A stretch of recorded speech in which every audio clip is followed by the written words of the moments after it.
Trump வந்து அவருக்கு தைரியமா போயிட்டு ட்ரம்ப்புக்கு நீ பண்றது தப்பு, இது பண்ணன்னா இந்த விளைவுகள் ஏற்படும், இந்த போரை நம்ம ஜெயிக்க முடியாதுன்னு சொல்லக்கூடிய தைரியமும் தெம்பும் யாருக்கும் அந்த அரசாங்கத்துல இல்லாததுதான் கவலை அளிக்குது.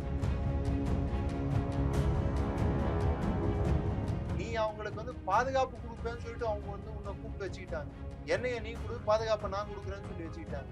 நீ எண்ணெயை கொடுக்கறதுக்கு எண்ணெய்க்கு பாதுகாப்பு கொடுக்கறதுக்கு பதிலா மொத்த இடத்துக்கும் வந்து பிரச்சனையை உண்டாக்கிட்டாங்க. அவங்களே இந்த போரை விரும்புறாங்க. அமெரிக்கா கேள்வி கேட்க துப்பு இல்லைன்னு நினைக்கிறாங்க. தெம்பு இல்ல, திராணி இல்ல, துப்பு இல்ல. அதனால நம்மளோட 13 நாள் 14 நாள்லயே நம்மளால போரை ஜெயிக்க முடியுது. லோக்கல் சப்போர்ட் இல்லாம ஒரு போரை ஜெயிக்க முடியும். மக்கள் வந்து பெரும்பாலானோர் ஷியா. சவுதி அரேபியாலையும் எண்ணெய் எங்கெல்லாம் இருக்கோ, உற்பத்தி இருக்கோ அங்கெல்லாம் வந்து ஷியா மக்கள் வசிக்கிறாங்க. ஒரு அவங்க மேல மறைந்திருந்த ஒரு தாக்குதல் நடந்திருக்கு ஹிஸ்புல்லா மூலமா. ஏன்னா அவங்க போயிருக்கிறது வந்து லெபனானுக்குள்ள. லெபனான் வந்து அங்க இருக்கிற மக்கள் இவங்களை ஆதரிக்கிறாங்க.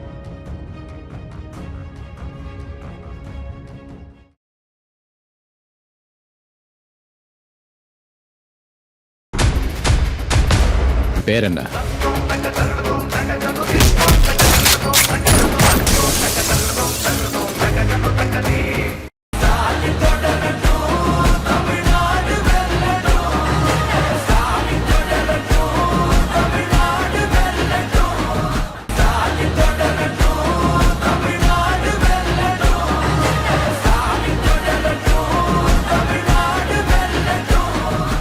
தமிழகத்தின் பல எம்பி எம்எல்ஏக்களின் வெற்றிக்கு வித்திட்ட கிங் 360 தேர்தல் வியூக சாப்ட்வேர் 2026 புதிய வாக்காளர்களின் அப்டேட் விவரங்களுடன் உங்கள் தொகுதியில் உங்கள் வெற்றிக்கு வித்திடுகிறது. உங்கள் வாக்காளர்கள் தொகுதி, பூத், ஆண், பெண், வயது என பல வகைகளில் ஒரே நொடியில் உங்கள் விரல் நுனியில் bulk WhatsApp, bulk voice call, viral தேர்தல் பிரச்சாரங்கள், ட்ரெண்டிங் செய்திகள் என கிங் 360 தேர்தல் வியூக பணிகள் குறித்த விவரங்களுக்கு உடனடியாக இணைந்திடுங்கள். கிங் டிவி நேயர்களுக்கு வணக்கம். இன்றைய சிறப்பு நிகழ்ச்சியில் நம்முடன் இணைந்திருக்கிறார் பாதுகாப்புத்துறை ஆலோசகர் டாக்டர் நிரஞ்சன் அவர்கள். வணக்கம் சார். வணக்கம் ஜெய். எப்படி இருக்கீங்க சார்? நல்லா இருக்கேன் மேடம். 2 வாரங்கள்ல முடிவடையக்கூடியதா போர் ஸ்டார்ட் ஆனாலும் கூட 6 வாரங்களை கடந்து போர் நடந்துட்டு தான் இருக்கு. இதனால அமெரிக்காவுக்கு பாதிப்பு இல்லைல்ல, அரபுக்குள்ளதானே அடைச்சுக்கிறாங்க. அதாவது அமெரிக்கா அங்க வந்து ஒண்ட வந்த பிடாரி, தமிழ்ல சொல்லுவாங்க, ஒண்ட வந்த பிடாரி ஊர் பிடாரியை தொடர்ச்சான்னு சொல்லிட்டு, நீ அவங்களுக்கு வந்து பாதுகாப்பு கொடுப்பேன்னு சொல்லிட்டு அவங்க வந்து உன்னை கூப்பிட்டு வச்சுக்கிட்டாங்க. எண்ணெயை நீ கொடு, பாதுகாப்பை நான் கொடுக்குறேன்னு சொல்லி வச்சுக்கிட்டாங்க. நீ எண்ணெயை கொடுக்கறதுக்கு எண்ணெய்க்கு பாதுகாப்பு கொடுக்கறதுக்கு பதிலா மொத்த இடத்துக்கும் வந்து பிரச்சனையை உண்டாக்கிட்டு, அதான் எங்க உலக நாடுகள் எங்களுக்கு சப்போர்ட் பண்ணலன்னா எண்ணெய் கப்பல்களுக்கு பாதுகாப்பு தரமாட்டேன் அப்படின்றாரு சார். இவர் என்னங்க பாதுகாப்பு கொடுக்கறது? இவர் வந்து யாருமே இப்போ 40 நாடுகள் பேரலா வந்து பிரிட்டன் வந்து, அதான் யூகே கீர் ஸ்டைமர் வந்து ஒரு 4 நாள் முன்னாடி ஆன்லைன் மீட்டிங் ஒன்று நடத்தினாங்க. 40 நாடுகள் அதில் இன்க்ளூடிங் இந்தியா பங்கேற்று ஸ்டேட்ஸ் ஆஃப் ஹார்மோஸை எப்படி திறக்கணும், எப்படி ஈரான் நேட்டோல இருந்து ட்ரம்ப் விலகுகிறார். ரெண்டாவது யூஎன் பாத்தீங்கன்னா பாயிண்ட் வரட்டும் கட்சி வச்சு வாய மூடிட்டு உட்காந்துட்டு இருக்கு. அது எதுக்கு இருக்குன்னு இன்னைக்கு உங்களுக்கும் தெரியல, எனக்கும் தெரியல. இது வரைக்கும் யூஎன் எது சொன்னாங்கன்ட்டு ஏதாவது வந்திருக்கா, நியூஸ் கசிஞ்சிருக்கா? எதுக்கு அவ்வளவு பெரிய பில்டிங், எதுக்கு அவ்வளவு பெரிய ஒரு அதுக்கு ஒரு செக்ரட்டரி ஜெனரல்? அதாவது ட்ரம்பே அவரை முடிவு எடுத்துட்டாரு, இதுல நாங்க தலையிட விருப்பல. அப்போ அணிசேரா நாடுகள், அணிசேரா நாடு இது யுஎன் ஐக்கிய நாடுகள் சபை எதுக்கு இருக்கு? ஐக்கிய நாடுகள் எதுக்கு இருக்கு? யுனைடெட் நேஷன்ஸ் சொல்றதுக்கு காரணமே ஒரு கருத்து வேறுபாடு வந்தா உலகத்துல சில நாடுகளிடையே அதை உட்கார்ந்து பேசி தீர்க்கறதுக்கான வழிமுறையை வகுக்கிறதுக்கும், அந்த நாடு வந்து தப்பான ஒரு போர்ல யார் போயிருந்தாலும் அதை கண்டிக்கிறதுக்கு தான் இருக்கு. அப்ப அவங்களே இந்த போரை விரும்புறாங்கன்னு எடுத்துக்கலாம். அமெரிக்கா கேள்வி கேட்க துப்பு இல்லைன்னு நினைக்கிறாங்க. தெம்பு இல்ல, திராணி இல்ல, துப்பு இல்ல. முடங்கி போய் கிடக்குறது அமெரிக்கா தானே, அடிக்க முடியலையே. அடிக்க முடியாது. ஈரான் கலாச்சாரம் பலம் கொண்ட நாடு. ரெண்டாவது, ஃபர்ஸ்ட் 2 நாள்ல தாக்கிட்டாங்க. தாக்கின உடனே இவங்க என்ன பண்ணிருக்கணும், விட்டு இருக்கணும். அட்லீஸ்ட் உள்நாட்டு கிளர்ச்சி வருமானு பார்த்துருக்கணும். அதை விட்டு கண்டினியூஸா தாக்க என்ன ஆகும்? கோவம் அதிகமா தான் ஆகும். உள்நாட்டு மக்கள் வந்து அவங்களோட எப்பயுமே ஒரு கலாச்சாரம் பலம் கொண்ட நாடுகளோட இயற்கையான சிந்தனை ஓட்டம் எப்படி இருக்கும்டான்னா, அந்நியம் வந்து நம்மள வந்து அடிக்கும் போது நம்ம ஒண்ணு சேர்ந்துருவோம். பாரதியாரோட ஒரு கவிதையா இருக்கு, 1000 உண்டு இங்க இந்த ஜாதி, அந்நியர் வந்து புகழென்ன நீதி அப்படின்னு சொல்லிட்டு. ஸோ மொத்தம் வெளிநாட்டுக்காரன் வந்து நம்மளுக்கு சட்டம் பேசுற அளவுக்கு அவங்க வச்சுக்க மாட்டாங்க. நீ யார்? இப்போ ஒரு ஊருக்கு போய் பாருங்களேன், பழைய ஊருங்கள மெட்ராசிட்டி நான் சொல்றேன், பழைய ஊரெல்லாம் போய் பாருங்க. ஊர்ல போயிட்டு சடனா வெளியாள் வந்து ஊர்க்காரன் கூட சண்டை போடுறான்டான்னா ஊரே ஒண்ணு கூடிடும். ஊர் ஒண்ணு கூடிடும். நீ யாரா அப்படின்னு கேட்பாங்க. இத்தனைக்கும் அந்த வீட்டுக்காரன் இந்த வீட்டுக்காரன் பேசாம இருப்பாங்க, அவங்களுக்குள்ள பிரச்சனை இருக்கும். ஃபர்ஸ்ட் எல்லாரும் இவங்க ஒரு 50-60 பேருக்கு ஒண்ணு கூட்டிட்டு இவனை கார்னர் பண்ணிடுவாங்க. இதுதான் ஈரான்லயும் நடந்தது. Hamas, Hezbollah. ஹமாஸ் இல்ல, நான் சொல்றது ஈரான் மக்கள் ஒன்று சேர்ந்திருக்காங்க. ரெண்டாவது ஈரானோட இஸ்ரேல் என்ன பண்ணிருக்கு, இனி 4 லட்சம் படை வீரர்களை தூக்கிட்டு போயிட்டு இந்த சவுத் லெபனானுக்குள்ள அமைச்சிருக்கு. ஆல்ரெடி 1 லட்சத்துல இருந்து 2 லட்சம் படை வீரர்கள் காசா பகுதியில இருக்காங்க. அவங்க மொத்த நாட்டோட ஜனத்தொகையே வந்து 1 கோடி பேர் கிட்டதான். பிளஸ் இன்னுமேலும் 2 லட்சம் பேர் படை வீரர்கள். அப்ப 8 லட்சம் படை வீரர்களை நீ வந்து பேட்டில் ஃப்ரண்ட்ல அனுப்பிச்சிட்டு இருக்கேன்னா, சண்டை போடுவதற்கு அனுப்பிட்டு இருக்கேன்னா, அப்ப நீ வந்து ஈரானுக்கு படையை அனுப்புறதுக்கு ரெடி இல்லைன்னு அர்த்தம். இன்னைக்கு ஹிஸ்புல்லா வந்து 3500 ராக்கெட் தாக்குதல்கள் இன்னைக்கு இஸ்ரேல் மேல பண்ணிட்டு இருக்கு. இஸ்ரேல் பெருத்த சேதத்தை சந்திச்சிருக்கு. 3 நாளைக்கு முன்னாடி 162 இன்ஃபேண்ட்ரி டிவிஷன் லெபனான்ல, சவுத் லெபனான்ல போயிட்டு இருக்கும்போது இட் வாஸ் ஆம்புஷ். ஆம்புஷ்னா ஒரு அவங்க மேல மறைந்திருந்த ஒரு தாக்குதல் நடந்திருக்கு ஹிஸ்புல்லா மூலமாக. ஏன்னா அவங்க போயிருக்கிறது வந்து லெபனானுக்குள்ள. லெபனான் வந்து அங்க இருக்கிற மக்கள் இவங்களை ஆதரிக்கல.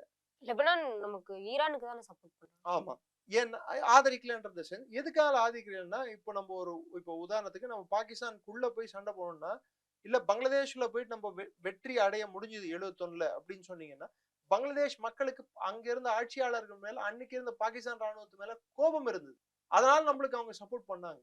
அதனால நம்மளோட 16 நாள்லயே 13 நாள் 14 நாள்லயே நம்மளால போரை ஜெயிக்க முடியுது. லோக்கல் சப்போர்ட் இல்லாம ஒரு போரை ஜெயிக்க முடியாது. இப்போ ஈரானுக்கும் ஈராக்குக்கும் இடையில ஒரு எல்லை இருப்பதாகவும், அந்த எல்லையில தாக்குதல் நடந்ததுனால அந்த எல்லையை மூடினதாகவும் சொல்றாங்க. இப்போ ஈராக் வந்து ஈரான் மேல எதிரா திரும்ப வாய்ப்பு இருக்கா சார்? ஈரானுக்கு சப்போர்ட் அறிவிச்சிருக்கு. ஏன்னா ஈராக்ல இருக்கக்கூடிய அரசு வந்து ஷியா அரசு. குர்துகளுக்கும் ஈராக் அரசுக்குமே சண்டை நடந்துட்டு இருக்கு. குர்து இந்த சைடு வந்து ஒரு குர்திஸ்தான் இருக்கு ஈரான்ல, அவர்களுக்கும் ஈரானுக்குமே வந்து பிரச்சனை இருக்கு. குர்து ப்ராப்ளம் வந்து 1ஆம் உலக போர் வரைக்கும் போகும். அது வரலாறு, நீண்ட வரலாறு. டர்க்கியில ஒரு குர்து பகுதி இருக்கு, சிரியால ஒரு குர்து பகுதி இருக்கு, ஈராக்ல ஒரு குர்து பகுதி இருக்கு, ஈரான்ல ஒரு குர்து பகுதி இருக்கு. இது எல்லாத்தையும் சேர்ந்து டப்ரிஸ்ன்னு சொல்லிட்டு ஒரு ஊர் இருக்கு ஈரான்ல, வடக்கு பகுதி. அந்த இடத்து அது எல்லாத்தையும் சேர்த்து ஒரு தனி குர்து நாடு ஏற்படுத்தணும்ன்றதுதான் அவங்க கோரிக்கை. ஸோ அது அவ்வளவு சீக்கிரம் அது நடக்க போறதில்லை. ஈராக்ல இருக்கக்கூடிய இப்ப இருக்கிற ஆட்சி வந்து ஈரானுக்கு சாதகமான ஆட்சி தான். நீங்க வந்து வளைகுடாவை பாத்தீங்கன்னா, பர்ஷிய வளைகுடாவை பாத்தீங்கன்னா, இந்த சைடு இருக்கிற நாடு சவுதி அரேபியா, குவைத், பஹ்ரைன், இது ஒமன், யுஏஇ, கத்தார், இதெல்லாம் வந்து சவுதி அரேபியாவுக்கு ஒட்டி இருக்கும். கீழே இருக்கும், சவுத் இருக்கும், வளைகுடா கீழே கிழக்கே. வடக்கே இருக்கிறது ஃபுல்லா ஈரானு, ஈராக்கு. அப்படி கொஞ்சம் மேல போனீங்கன்னா சிரியா, திரும்பி கீழே இப்படி சுத்திட்டு வந்தீங்கன்னா சிரியா கீழே வந்து திரும்பி இஸ்ரேல் வந்துடும். இஸ்ரேல் வந்து பார்டரா வந்துடும் சிரியாக்கு. இந்த பக்கம் வந்தீங்கன்னா ஜார்டன் வந்துடும். Jordan, Lebanon. ஜார்டன்ல லெபனான் வந்து சிரியா பக்கத்து, சிரியா கொட்டின போலயே வந்துடும். இந்த சைடு ஜார்டன் வந்துடும். நான் சொன்ன இந்த கீழ்கண்ட நாடுகள் யமன் தவிர்த்து, யமன்லயும் ஷியா மக்கள் அதிகம். அது ஈரானுக்கு சாதகமான அரசு தான் அங்க இருக்கு. அதே போல பஹ்ரைன்ல ஆட்சியாளர்கள் வந்து சன்னி இஸ்லாமை சேர்ந்தவர்கள். மக்கள் வந்து பெரும்பாலானோர் ஷியாக்கள். சவுதி அரேபியாலையும் எண்ணெய் எங்கெல்லாம் இருக்கோ, உற்பத்தி இருக்கோ, அங்கெல்லாம் வந்து ஷியா மக்கள் வசிக்கிறார்கள். அந்த நாட்டுக்குள்ள போர் இருக்கு. சோ ஷியா கிறிஸ்டன்ட்டுக்கும் சுன்னி கிறிஸ்டன்ட்டுக்கும் பிரிவினை உண்டாக்குறது வந்து இந்த பர்ஷியன் கல்ஃப், வளைகுடா. இதுல இஸ்ரேல் வந்து இந்த 2 பேருக்கும், அதாவது அமெரிக்காவுக்கும் பிரிட்டனுக்கும், ஒரு காலத்துல பிரிட்டனுக்கு, அதாவது யூகேக்கு, அதுக்கப்புறம் அமெரிக்காவுக்கு வந்து ஒரு வாட்ச்மேன் வேலையை பார்க்கறதுக்கு, சூயிஸ் கால்வாயை கண்ட்ரோல் பண்றதுக்கு ஒரு வாட்ச்மேனை தான் அவங்களை வச்சிருக்காங்க. இந்த பிராந்தியத்துல இருக்கக்கூடிய எண்ணெய், இந்த பிராந்தியத்துல நடத்தக்கூடிய கப்பல் வர்த்தகம், இது எல்லாத்துக்கும் தங்கு தடையின்றி வெள்ளைய இன மக்களுக்கு, அங்க இருக்கக்கூடிய ஐரோப்பிய மக்களுக்கும் இங்க இருக்கக்கூடிய அமெரிக்கர்களுக்கும் தங்கு தடை என்ற போக்குவரத்தை வந்து காப்பாத்துறதுக்கும் அதை ஊர்ஜிதப்படுத்துறதுக்கும் ஒரு நாடா பார்க்கப்படுறது தான் இஸ்ரேல். யூதர்களுக்கான நாடா தான் ஏற்படுத்தப்பட்டது. இன்னைக்கு அந்த யூதர்களுக்கான ஏற்படுத்தப்பட்ட நாட்டிலேயே ராணுவத்துல வந்து பணி பண்ணுங்களா அப்படின்னா ரிசர்விஸ்ட கூப்பிட்டா வரமாட்டேங்கிறாங்க. ஏன்னா எங்க மதத்துக்கு எதிரானது, நாங்க சண்டை போட மாட்டோம் அப்படின்றாங்க பல யூதர்கள். இஸ்ரேலியோட ராணுவ தளபதியே என்ன சொல்லிருக்காரு, அவர் பேர் ஜமீர், ஏதோ ஜமீர் அவர் பேர் ஃபுல் நேம், அவரே ஐடிஎஃபோட சீஃப், என்ன சொல்லியிருக்காரு, கிட்டத்தட்ட 900 டேஸா நாங்க சண்டை போட்டுருக்கோம். 2023 இருந்து இன்னி வரைக்கும் 900 டேஸா நாங்க கண்டினியூஸா சண்டை போடுறோம். யாரோ ஒருத்தர் கூட போட்டுக்கிட்டே இருக்கோம் நாங்க. அது லெபனான் கூடயோ சிரியா கூடயோ சண்டைன்றது நாங்க போட்டுட்டு இருக்கோம். அந்த மொத்த பிராந்தியத்துல நாங்க சண்டை போட்டுக்கிட்டே தான் இருக்கோம். 3 வருஷம் கிட்ட நாங்க சண்டை போட்டுக்கிட்டே தான் இருக்கோம். இந்த போர் எப்ப முடிவுக்கு வரும் சார் எதிர்பார்க்கலாம்? இந்த போர் முடிவுக்கு வர வேண்டும் என்றால் அமெரிக்கா பெருத்த சேதத்தை சந்தித்து அவர்கள் எடுத்துக்கிட்ட ஆப்ஜெக்டிவ்ஸ் அச்சீவ் பண்ண முடியலன்ட்டு அவங்கள பின்வாங்கணும். அதுக்கான சான்சஸ் கம்மியா தெரியுது எனக்கு. ஏன்னா ட்ரம்ப் வந்து அவரோட தாந்தோணித்தனமான பேச்சும் நடவடிக்கையும், அவர் சுத்தி இருக்கக்கூடிய அட்வைசர்ஸும், உதாரணத்துக்கு நான் ஏற்கனவே சொன்ன ஸ்காட் பெசன்ட்டை பத்தி நான் பேசினேன், ஹவார்ட் லுட்னிக்கு, கிறிஸ் ஹவார்டு, அதாவது எனர்ஜி செக்ரட்டரி, டிஃபென்ஸ் செக்ரட்டரியா இருக்கக்கூடிய, வார் செக்ரட்டரியா இருக்க பீடெக்ஸத் இந்த போருக்கு ஒரு முக்கியமான காரணம். அவர் லாபம் அடைவதற்காக இந்த போரை தொடங்கியுள்ளார். நெக்ஸ்ட் பாத்தீங்கன்னா மார்க்கோ ரூபியோ, அதுக்கப்புறம் பாத்தீங்கன்னா ஸ்டீவ் விட்காஃப், ஜெரார்ட் குஷ்னர், இது போன்ற ஆட்கள் ட்ரம்ப்பை சுத்தி இருக்கிற வரைக்கும் ட்ரம்ப் வந்து அவருக்கு தைரியமா போயிட்டு ட்ரம்ப்புக்கு நீ பண்றது தப்பு, இது பண்ணன்னா இந்த விளைவுகள் ஏற்படும், இந்த போரை நம்ம ஜெயிக்க முடியாதுன்னு சொல்லக்கூடிய தைரியமும் தெம்பும் யாருக்கும் அந்த அரசாங்கத்துல இல்லாததுதான் கவலை அளிக்கிறது. இப்போ மற்ற நாடுகள்ல யாராவது சஜஸ்ட் பண்ணாவோ இல்ல பேசினாவோ இந்த போர் முடிவு எப்படி பொண்டாட்டிக்கிட்ட அடி வாங்குறாருன்னு சொல்லிட்டு பிரெஞ்சு பிரசிடண்ட பத்தி பேசுற ஆள்கிட்ட போயிட்டு யாராவது போய் பேச முடியுமா சொல்லுங்க? யோசிச்சு பாருங்க. ஒரு பப்ளிக் ஸ்பீக்கர், நீ ஒரு ஜனாதிபதி, மெனல் மேக்ரான் இன்னொரு நாட்டுக்கு ஜனாதிபதி, அவரை பத்தி பேசும்போது அவர் மனைவி கிட்ட அடி வாங்குறவரு அப்படின்னு சொன்னா இது நீ இருக்கிற பதவிக்கு அழகா இல்ல? அதே இமானுவேல் மேக்ரான், இதுக்கெல்லாம் நான் பதில் சொல்ல வேண்டிய, இந்த மாதிரி கீழ்த்தனமான பேச்சுக்கு நான் பதில் சொல்ல மாட்டேன்னு சொல்ல, அது எப்படி இருக்கு? மெச்சூர்டா இருக்கு. 80 வயசு இம்மெச்சூர்ட், மென்டலி ரிட்டார்டட் பர்சன் மாதிரி தான் ட்ரம்ப் பிஹேவ் பண்றாரு. இப்போ இதுல India is suffering from 3 kinds of disorders for a kind information. One, narcissism னா தற்புகழ்ச்சி, எல்லாத்தையும் தானே இம்பார்ட்டண்டா ஃபீல் பண்றது, என்னால் தான் உலகத்துல அமைதி வரும், நான் பேச்சுவார்த்தை நடத்தினாதான், நான் அந்த வார்த்தை வந்து அதிகம் பேசுறவங்க, it's a problem with narcissism. தனக்கென்றே முக்கியத்துவம் வேண்டும் என்று நினைக்கக்கூடிய தன்மை கொண்ட நபர்கள் அவங்க நார்சிஸ்டிக் டிசார்டரை ஃபேஸ் பண்றாங்கன்னு அர்த்தம். நெக்ஸ்ட் மெக்லோமேனியான்னா நான் சர்வ வல்லமை பொருந்தியவன், என்னை யாரும் எதிர்க்க முடியாது, யாரும் என்னை அழிக்க முடியாது, அந்த அதிகார பலம், அந்த வெறி, அந்த சர்வ வல்லமை படைத்தவன் நான் என்ற ஒரு எண்ணம், இட்ஸ் மெக்லோமேனியா. மூணாவது டிசார்டர் paranoid schizophrenia. என்ன பேசுறாங்க? paranoid schizophreniaன்றது என்னடான்னா, என்னை யார் ஆட்சியில இருந்து இறக்கிடுவாங்களோ, எல்லாரும் எனக்கு எதிரா வந்து வேலை பார்த்துட்டு இருக்கு, என் பதவியை பறிக்கிறதுக்கு எல்லாரும் சதி திட்டம் திட்டுறாங்க, எல்லாரும் எனக்கு எதிரா இருக்காங்க, நான் மாத்திரம் இந்த பக்கம் இருக்கேன். இல்ல, சர்வ வல்லமை படைத்தவரா நினைக்கக்கூடிய நபரால எப்படி இந்த மாதிரி பயந்து எடுத்துக்க? இதுதான் காம்ப்ளெக்ஸ் டிசார்டர் ட்ரம்ப்புக்குள்ள இருக்கிறது. அவர் பேச்சே பாருங்க, என் பதவி எப்ப போகும்ட்டு எனக்கு தெரியல அப்படின்னு ஒரு வார்த்தை சொல்லுவாரா? அடுத்து 8 போர்களை நான் தான் தீர்த்து வைத்தேன் ஒரு வார்த்தை சொல்லுவாரா? நான் ஈரானை என் காலை நக்க விடுவேன் அப்படின்னு ஒரு வார்த்தை சொல்லுவாரா? அவர் பேசுற பேச்சுல எதிரியாவது கொரிலேஷன் இருக்கா பாருங்க, ஒண்ணுக்கு ஒண்ணு முரணாவே இருந்துட்டு இருக்கும்.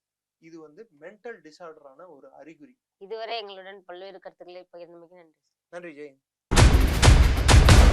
பேர் என்ன?